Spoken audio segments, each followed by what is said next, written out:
بسم الله الرحمن الرحيم. النهارده يا جماعه سماح عملت لرفان تورتايه عشان عيد فيلاتها. عيد ميلادي. عيد فيلاتها. عيد ميلادي. وعيد ميلادها وجانا فرحانه يا جماعه معانا برضه. والاستاذ عادل انت جاي معانا؟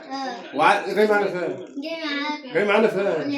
لا انا رحنا النهارده عيد ميلادي عشان في ظهر اخواتي اخر يوم في حياتي. احلى يوم في حياتي. مش اخر يوم في حياتي، احلى يوم بعد الشر عليك يا عم، احلى يوم في حياتي.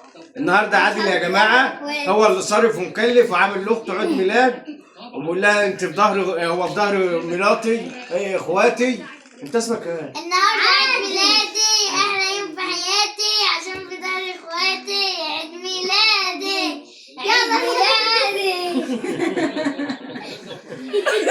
عادل بيقول لرفان كل سنه وانت طيبه، وكل اللي زيها يا جماعه النهارده عيد ميلاده بنقول له كل سنه وهو طيب عشان خاطر رفان وعادل وجانا يا جماعه.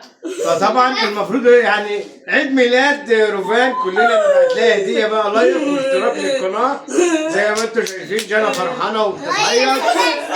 لايك، انا عاوز الفيديو ده يعدي 10 مليون لايك وسبسكرايب وفعلوا زر الجرس. وفعلوا العادل فر الجرس، سر البرص، البرص، الجبز، اسمه ايه؟